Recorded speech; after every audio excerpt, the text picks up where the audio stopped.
이렇게 기도합니다. 하나님 아버지, 오늘 코로나로 인하여서 극심하게 모든 사람들이 하나님 고통을 받고 있습니다. 자영업자들은 하나님 피가 되고 살이 되고, 아버지 피가 돌지 않으면 동맥경화가 일어나고 뇌경색이 찾아오고 사람을 살 수가 없습니다. 주님, 어찌된 영문인지 세상에 하나님 병이 들어 있습니다. 마음의 병이 들고 영혼의 병이 들고, 우리가 하나님 속수무책으로 이 눈에도 보이지 않는 작은 바이러스로 인하여 우리가 신음하고 있나이다. 우리 하나님 몸된 교회들도 하나님 아버지 신음하고 있고, 여기저기서 하나님 아버지 신앙의 하나님 그 모습들을 또 잃어가고, 작은 교회는 작은 교회대로, 큰 교회는 큰 교회대로 하나님 고통을 당하고 여러 가지 어려운 일들을 만나고 있지만, 하나님 끝까지 하나님 지키는 자에게 생명의 면류관을 주신다고 하셨사오니 이 모든 거 하나님 굳센 믿음으로 이겨나가기를 소원합니다. 우리 마더 교회 같은 하나님 준막교회, 우리 각 로컬 선교사, 그 다음에 개척교회 목사님들 모두가 건강하고 하나님 이 어려운 모든 것을 하나님 이겨나갈 수 있도록 지혜와 명철을 허락하여 주시길 원합니다. 이 부족한 무딘 종의 입술에도 하나님께서 학자의 혀를 주사 우리 모두가 공감하고 하나님 말씀에 아멘하고 화답할 수 있는 성령께서 함께 하시는 예배 시간이 되기를 소원합니다. 예수님의 이름으로 기도합니다. 그렇게 할 수 없습니다. 오늘이 아니라 요즘 뉴스를 보고 있느라면 막 제 머릿속에서 분노가 치밀어 오릅니다. 주먹을 막 불끈 졌다 폈다 쥐었다. 내가 왜 이러지? 세상을 보면 아니 어떻게 이런 일이 일어날 수 있는 거야 할 정도로 사람의 모습을 벗어나서 짐승 같은 모습으로 사람들이 너무나 우리 곁에 아주 자연스럽게 다가오기 때문에 그렇습니다. 그 짐승 같은 모습에는 의사도 판사도 정치인도 목회자도 예외가 아니라는 사실입니다. 청소년들의 어른에 대한 예절과 관계성, 60 먹은 할머니에게 담배 사줄 거야 안 사줄 거야 하는 이 젖비린내 나는 고등학생들이 그런 할머니를 때려가면서 그런 모습을 보고 있노라면, 그때 제가 그 옆에 있었으면 사고 치지 않았을까. 또한 그런 것을 보고 재판하고 변호하는 판사, 검사, 이 변호사들의 판단도 저는 도저히 이해할 수가 없을 정도가 되었습니다. 그렇게 할 수는 없습니다.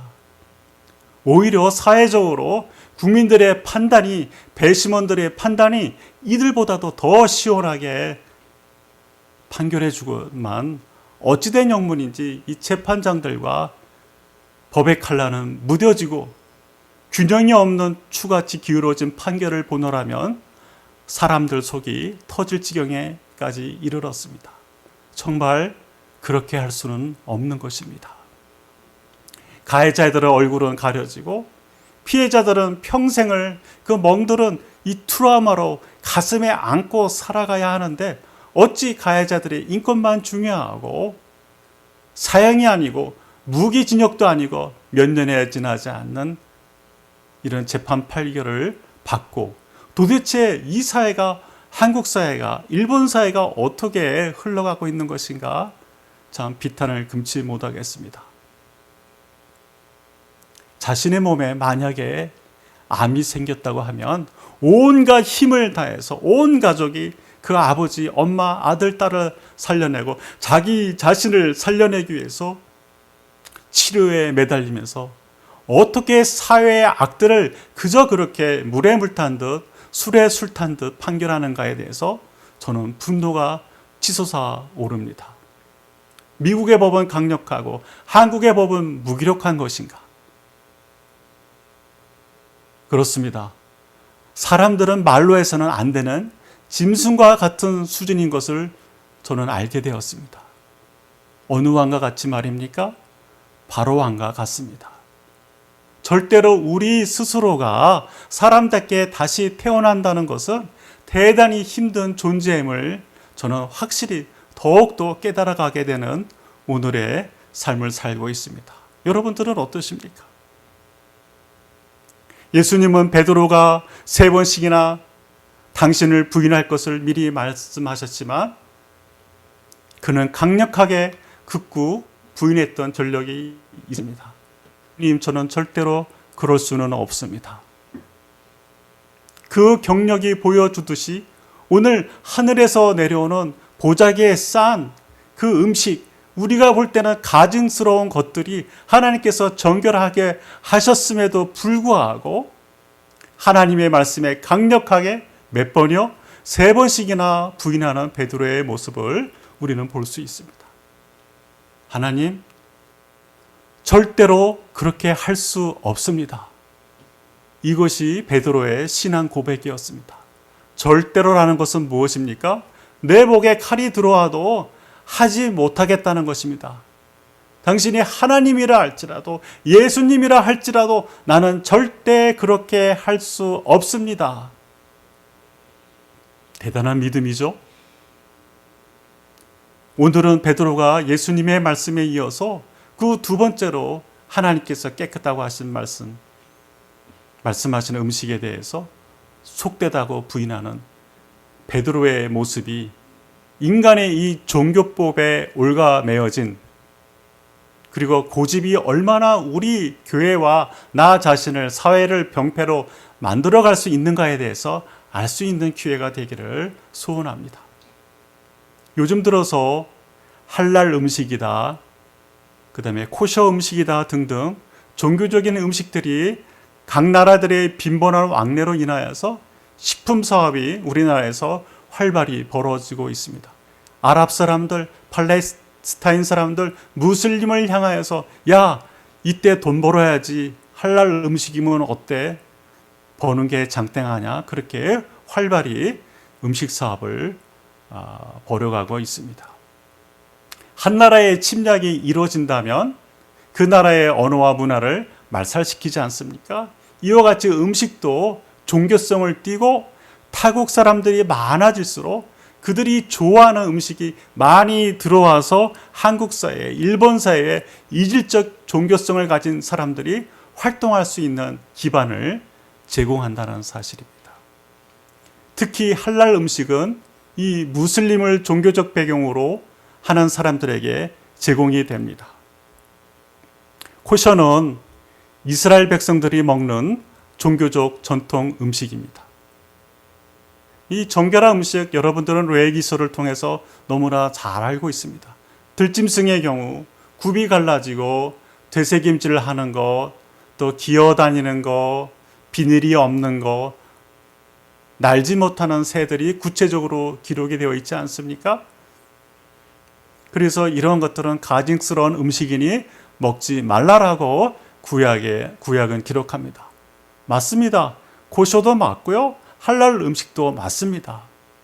유대인들은 돼지고기를 엄격하게 금지합니다. 그래서 히브리어로 헤즈르라는 단어 발음조차 꺼려해서 어떻게 발음합니까? 흰고기라고 완곡하게 말한다고 합니다. 코셔의 특징은 또 뭡니까? 고기와 유제품을 함께 먹지 않는 것입니다. 고기를 먹은 후 최소한 6시간 지나야 유제품을 먹을 수가 있듯이 이렇게 매우 코셔 음식도 복잡합니다. 무슬림들도 이 코란이라는 경전 속에서 돼지고기를 부정하게 생각합니다. 그러나 이들은 종교적 율법을 통하여 입에 들어가는 것보다 비교도 할 수 없는 더러운 일들을 하고 있지 않습니까? 더러운 일들이 어떤 것입니까? 사람을 죽이는 일입니다. 무슬림을 위하여, 알라를 위하여 자기 목숨을 바치고 몸에 벨트 폭탄을 하고 수십 명, 수백 명을 차량을 통해서 엄청난 사람을 죽이지 않습니까? 9.11 사태, 내일이 9.11 사태입니다. 그 무역센터 빌딩이 와르르 무너져 내리는 걸 보셨죠? 이들이 할랄 음식을 먹는 사람들의 행동의 결과입니다. 여러분, 그러면 무엇이 옳은 것일까요?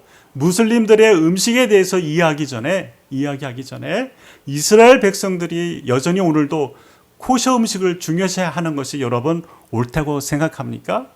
이러한 기준은 사람의 기준이 아니라 문화의 기준이 아니라 하나님의 말씀의 기준 하에서 우리가 판단받고 존중받아야 된다는 것입니다. 왜냐하면 모든 세상은 하나님의 말씀의 정점으로부터 흘러나오기 때문에 그렇습니다. 구약의 율법으로부터 신약의 율법의 마침이 되시는 주님께서 여러분과 저에게 오셨습니다. 주님의 오심은 구약의 율법을 무시하거나 그런 것이 아니고 예수님조차도 가끔 설교를 하실 때도 구약의 이사야서나 시편을 인용하여 우리에게 친근하게 말씀하셨습니다. 이 구약의 모든 말씀을 인용하신 까닭이 무엇입니까? 이 모든 내용들이 바로 당신 자신을 이 땅에 오실 메시아로 예언되어 있기 때문에 주님이 하나님의 말씀의 주체요 실체가 된다는 의미에서 인용하셨던 것입니다. 그러면 베드로에게 도대체 어떤 일들이 지금 일어나고 있는 것입니까? 이 아름다움이라는 뜻을 가진 욥바, 바위와 항구가 있는 도시에서 솔로몬 시대부터 백향목들 많은 좋은 것들이 이 항구를 통하여서 솔로몬이 궁을 지을 때에도 이 목재들이 이곳을 통해서 들어왔습니다. 이때 이곳에 사는 이방인, 이 뿔이라는 뜻을 가진 고넬료 로마의 백부장이 있었습니다. 이 이방인을 만나게 되고 이야기는 시작이 됩니다. 10장 28절 보면 여러분은 유대인이 이방인과 교제하거나 찾아가는 것이 불법이라는 것을 잘 알고 있습니다. 그러나 하나님은 나에게 어떤 사람이라도 속되거나 더럽다고 하면 안 된다는 것을 보여주었습니다. 라고 이렇게 베드로가 고백을 하게 되죠. 베드로가 이러한 유대인의 율법주의를 깨트리고 자신감 있게 말할 수 있던 것은 하나님께서 하늘에서 내려오는 이 보자기 속에 가증한 것들을 유대인 베드로에게 먹으라고 한 것에서 시작이 되었습니다. 예수 그리스도를 만나도 아직도 여전히 유대인 입장에서의 베드로는 자기 자신도 모르게 구약의 율법에 매여 있는 스스로의 모습을 발견했지만 하나님께서 그 모습을 깨트려 주기 때문에 이런 고백이 나올 수 있었던 것입니다. 이 보자기 속의 내용물은 네 발 가진 짐승들, 기어다니는 파충류, 예를 들면 악어도 될 수 있죠. 거북이도 될 수 있겠죠. 저는 그 고기를 먹어보지 못했지만 사람들에 의하면 닭고기 같다라고들 얘기합니다. 배가 고파서 지붕 위에 올라가서 기도하는 베드로에게 있을 수 없는 이 일이 일어난 셈입니다. 하나님의 말씀을 통한 구약의 율법의 전통이 음식이 하나님에 의해서 하나님이 제정하시고 하나님께서 그 제정하신 것을 산산히 깨트려 부시는 순간입니다. 무엇이 생각나십니까? 구약의 장막이 휘장이 갈라짐의 사건같이 그렇게 일어나는 것입니다. 그러나 베드로는 이러한 상황이 도저히 이해될 수가 없었지만 이방인 이 백부장 고넬료를 만나게 되면서 차츰 하나님께서 왜 나에게 이러한 금지된 내가 아직도 구약의 율법의 의식을 가지고 저 가정한 것은 먹을 수 없습니다. 절대 저는 그렇게 할 수 없습니다. 라는 것을 깨닫게 되었을까? 베드로는 많이 생각하게 되었던 것입니다. 하나님께서 이러한 가증한 음식을 정결하다고 하시면서 베드로에게 권유했던 것은 여러분께서도 잘 아시다시피 이제 이방인들에게 복음이 전해지기 위해서는 이런 구약의 율법의 음식이 더 이상 예수 그리스도로 인하여 쓸데없게 되었다는 것을 뜻하는 것입니다. 이방인들에게 다가가기 위해서 이러한 구약의 율법으로 그들에게 다가가서는 베드로야 네가 복음을 전할 수 없다. 그러한 시대가 왔다는 것을 알려주시는 그런 역대적인 사건이었던 셈입니다. 때로는 우리가 물 한 잔으로 친구가 될 수 있고 라면 한 그릇으로 사람을 사귈 수도 있습니다. 갈증이 심하게 일어나고 탈수증으로 죽어갈 때 나는 할랄 음식이 아니면 안 마십니다. 여러분, 그 사람 꼴 보기가 좋습니까? 나는 유대인이기 때문에 코셔 음식이 아니면 안 먹습니다. 라고 말하면 여러분 마음이 어떻습니까?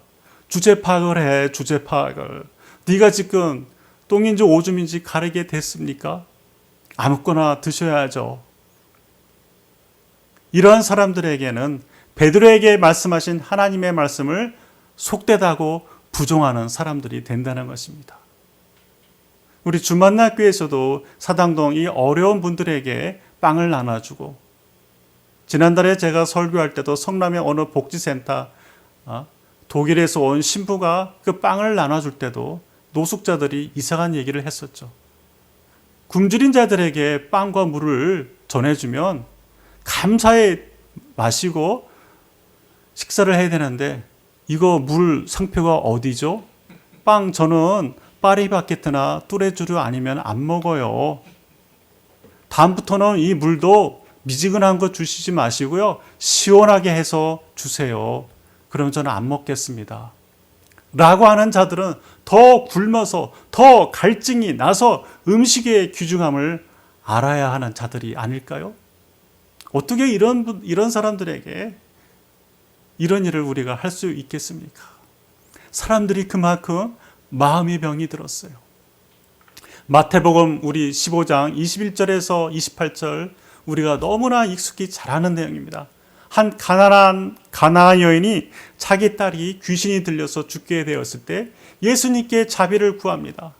그런데 어찌된 영문인지 예수님께서 대답을 하지 않으세요.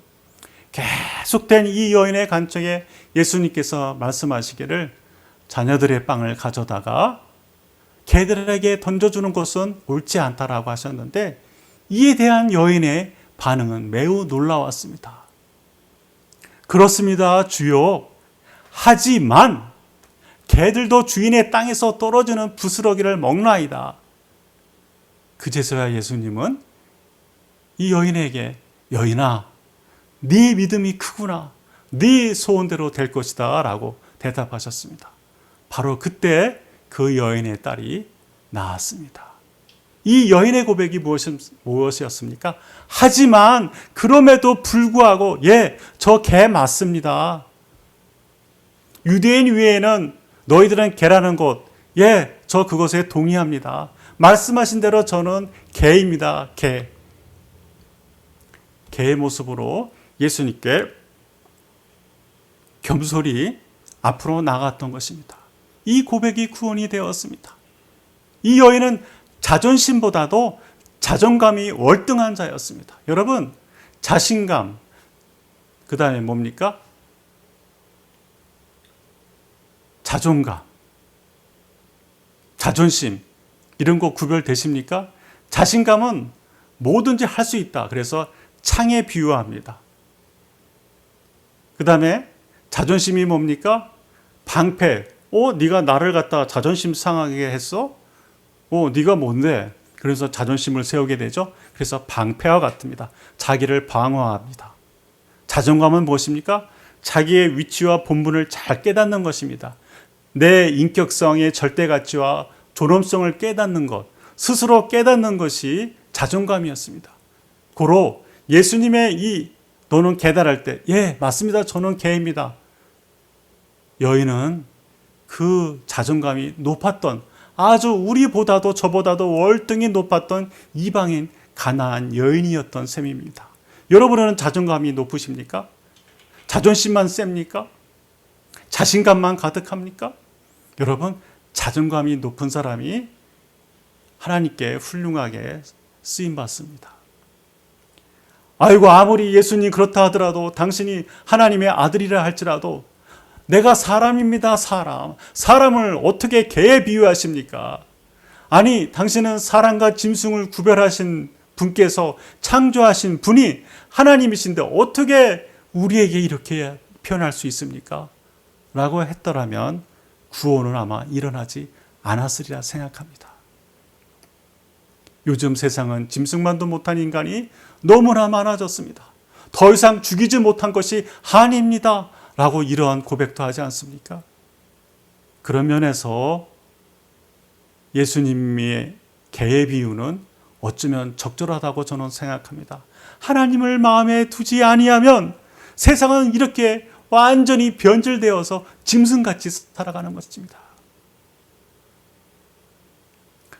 이렇게 비참하고 치사하게 내가 사람들 앞에서 주절거리고 구걸할 바야 죽고 말지 라고 생각할 수도 있었지만 이 여인은 자기의 자존심 이런 거 다 내팽개치고 자기의 자존감을 극도로 높여서 자기 딸의 병고침을 받았고 자신의 영혼까지도 아마 저는 구원받았으리라 생각합니다. 예수님은 유대인 위에는 나는 이스라엘 집에 잃어버린 양들 외에는 보냄을 받지 않았습니다 라고 하셨지만 오늘 이방 여인에게 구원의 길이 열렸던 것입니다. 구약시대에는 하나님 백성들의 이방 민족들이 문화와 음식에 따른 이 세속화를 염려하셔서 율법으로 음식을 제정하셨습니다. 그러나 이제는 모든 만민에게 예수 그리스도가 어떻게 해요? 음식이 되어서 그들의 영혼의 만나, 육의 만나가 되어야 되는 그런 시점이 온 것입니다. 복음이 전파되기 위해서 이러한 음식의 구별이 사라지게 된 것입니다. 누구에 의해서입니까? 하나님 당신께서 정하신 율법을 그분 스스로가 그 경계를 허무셨는데 베드로는 아직도 여전히 구약의 율법에 묶여 나는 절대 그럴 수 없습니다 라고 뭐를 고집부리고 있는 거 있습니까? 경험입니다. 경험. 나는 지금까지 속되거나 더러운 것은 결코 먹어본 적이 없기 때문입니다. 자기 경험에 의지해서 율법에 의지해서 하나님의 말씀을 지금 대적하는 것입니다. 하나님 앞에서 사람이 절대라는 말을 함부로 하서는 안 됩니다. 그 다음에 하나님 앞에서 아무런 맹세도 하지 말라고 하셨습니다. 그렇게 지켜내기가 힘들고 우리의 생각이 바르지 않기 때문에 이것은 불가능에 가깝습니다. 이러한 종교적 습성은 우리의 삶 속에서 어쩌면 많이 나타납니다. 고넬료라는 이방인에게 복음을 전하기 위해서는 이 베드로가 가증하다고 여기는 돼지고기 같은 음식도 부정한 것이 아니라 하나님께서 정결하게 하셨다라는 뜻입니다. 우리가 목욕탕에 가서 때 빼고 강내고 비싼 100만 원짜리 양복 입고 그러면 귀족이 되는 것입니까? 믿음의 사람이 되는 것입니까? 아니에요. 그거하고는 전혀 상관이 없습니다. 가증한 음식을 먹으라고 하신 이유를 통하여 저는 한 가지 사실을 깨닫게 됩니다. 10장 35절에 어느 나라 사람이든지 하나님을 경외하며 의를 행하는 사람은 다 받아주신다는 것을 깨달았습니다. 베드로가 이렇게 변화되기 시작했습니다. 어느 나라 사람이든지 이 말이 뜻하는 것은 구원받을 대상의 의미가 이스라엘 백성에서 온 세상으로 변했다는 뜻입니다. 따라서 이에 따른 구약의 율법의 음식 규례가 하나님의 말씀에 의해서 구약의 가증스러운 음식이 깨끗하게 되어서 이스라엘 백성과 이방 사람을 구별하는 기준이 안 되게 되었다라는 말씀인 것입니다. 이것이 신약 시대이고 곧 예수님께서 이 땅에 오신 이후로 변화된 모습입니다. 예수님 자신도 이렇게 말씀하셨습니다. 내 음식은 나를 보내신 이의 뜻을 행하고 그분의 일을 완수하는 것이다. 요한복음 4장 34절에 이렇게 기록이 되어 있습니다. 예수님 당신이 음식이시래요. 포도주를 마셔라. 빵을 떼어라. 이것은 나의 몸이다. 여러분 이해되시죠? 예수님의 복음은 국경이 따로 없습니다. 그들의 음식을 먹으면 우리는 복음을 전해야 됩니다. 오늘 유튜버들, 여행 유튜버들 보면 막 코셔 음식도 먹어보고 뭐 중동 지방, 유럽, 그다음에 이탈리아 뭐 여러 음식들을 보면서 이건 맛있네. 이거는 뭐 한국 뭐하고 똑같네. 이건 못 먹겠어. 짜, 싱거워. 맛있네. 뭐 이런 얘기들을 많이 하죠. 잘 먹는 사람들도 있더라고요.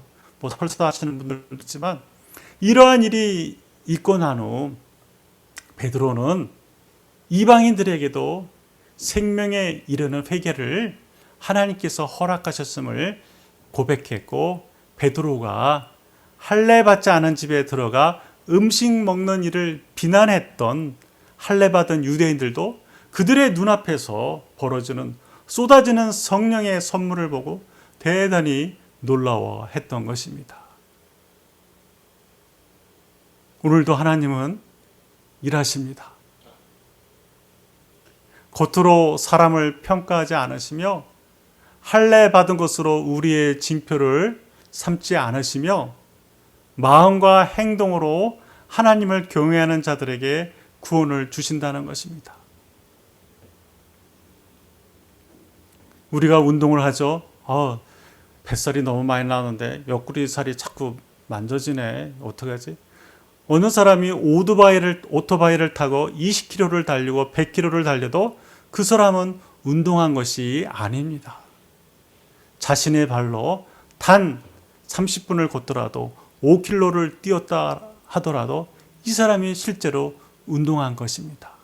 신앙은 입으로 되는 것이 아니라 믿음은 입에서 시작하여 행동으로 믿음으로 나타나는 것입니다. 행동하는 믿음으로 나타나는 것입니다. 무슬림들이 할랄 음식을 먹는다 할지라도 그들은 깨끗하지 않고 그들은 악한 자들이라는 뜻입니다.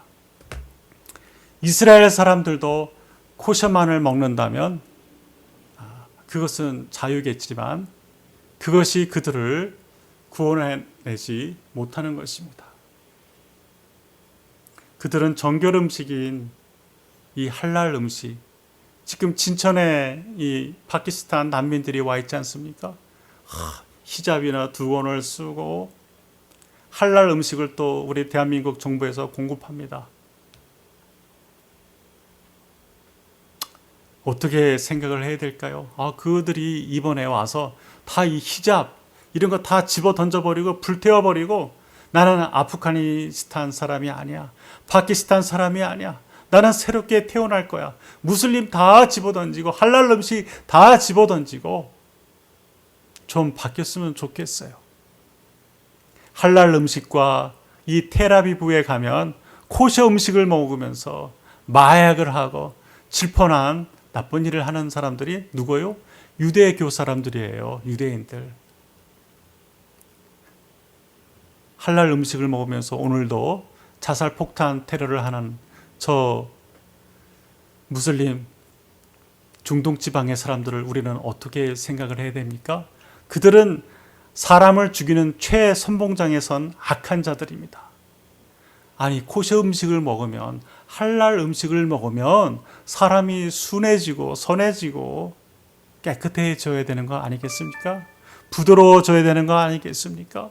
어찌된 영문인지 거룩한 음식을 먹으면서 사악한 일들은 너무나 많이 벌이고 있다는 것이죠. 그래서 이 사람의 입에서 저는 나오는 것이 더러운 것임을 알았습니다. 할례나 무할례가 성령께서 오신 후로 의미가 없어진 것 같이 이 성령의 세례가 여러분과 구원의 표적이 된 줄 믿습니다. 우리 모두에게 이 복음이 음식인 것을 알고 음식이 가증한 것이 아니라 우리의 행동과 말이 가증한 것임을 깨닫기를 원합니다. 오늘 이 사도행전 11장 주님 저는 절대로 그렇게 할 수 없습니다. 여러분 혹시라도 구약의 율법에 매여 있습니까? 예를 들어서 한국은 수요 예배를 드립니다. 수요 예배만 고집하면 일본의 목요 예배 인정하지 못해요. 이거 수요 예배는 율법이 아닙니다. 수요 예배를 목요일 날 드릴 수도 있어요. 금요일 날 예배를 드릴 수도 있어요. 우리가 하나님께 더 가까이 가고 더 밀접하게 신앙생활 이 패턴을 갖기 위해서 수요 예배 만들고 새벽 예배 만들고 금요 예배 만든 것이지, 이것이 율법의 기준이 아닙니다. 이런 것에 다 참석한다고 해서 그 사람이 구원받느냐? 그렇지 않아요. 자존감이 형편없다면 우리는 명목상 그냥 예배 가야지, 호수아비 같이 앉았다 하고 오늘 일수 찍었네, 나 수요예배 참석했어. 여러분, 음식점에 들어가면, 병원에 가면 고침을 받고 배가 부릅니까?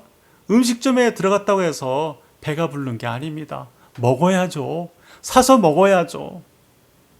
병원에 가면 의사에게 자기를 진찰을 보이고 수술을 받든지 약을 먹어야죠. 무슨 말입니까? 교회에 가면 성령 세례를 받고 그 말씀 따라 우리가, 저도 마찬가지입니다, 변화받아야죠. 나 그냥 교회 갔다 왔어. 물에만 들어갔다 나오면 세례받은 것입니까? 내 마음으로 깊이 구전하고, 하나님, 제가 이제 물속에 들어갑니다. 저의 이 더러운 삶은 오늘 침례를 받을 때 들어갔다 나오는 순간 제가 부활의 십자가에 예수님의 이름을 따라서 제가 변화된 인생으로 다시 살겠습니다. 그래서 물에 들어갔다 나오는 것 아닌가요? 더운데 그냥 물속에 한번 들어갔다 나오자, 이런 건 아니죠. 우리의 종교성이 너무 지나치게 되면 베드로와 같이, 주님, 저는 절대로 그렇게 할 수 없습니다. 뭐에 대해서요? 사람이 만든 인법에 의해서, 경험에 의해서 우리가 그렇게 살짝 변질될 수 있다는 것입니다. 그래서 본질과 우리의 열심, 이런 거를 구별해서 이 코로나 시대의 위기를 극복하기를 소원합니다. 제가 기도하고 우리 함께 할 기도 제목 한 가지만 하고 또 각 교회별로 기도하는 시간을 갖겠습니다. 하나님 아버지, 오늘 이 둔탁한 종의 입술을 통해서 사도행전 이 11장의 말씀, 주님 절대로 그렇게 할 수 없습니다. 율법에 매여진 베드로의 모습, 아직도 예수님을 만나고 변화되지 못한 이 모습을 하나님께서 깨워주셨습니다. 아버지, 우리가 이렇게 신앙에 열심을 내면서 혹시 이 종교적인 이런 틀에 또 갇혀져 있는 것은 아닙니까? 우리가 세속화되고 자유주의가 되어가는 것이 아니라 본질과 비본질을 잘 구분할 수 있고, 주님께서 오늘 복음을 전하는 우리들에게 무엇이 더러운지, 하나님, 이 세상을 통하여 우리는 너무나 많은 것들을 자세히 보고 있습니다. 깨끗한 옷을 입어서 그 사람이 깨끗한 것이 아니라 마음의 할례를 받은 사람, 자기의 주머니를 찢은 이런 사람들이 하나님께 자기의 모든 것을 하늘나라에 바친 사람들이라는 것을 알았습니다. 아버지, 우리 종교적인 율법에 갇혀서 하나님, 이 새 시대, 새 물결, 하나님 새 창조물, 피조물로서 살아가는데 장애물이 되지 않게 하여 주시옵소서. 예수님의 이름으로 기도합니다.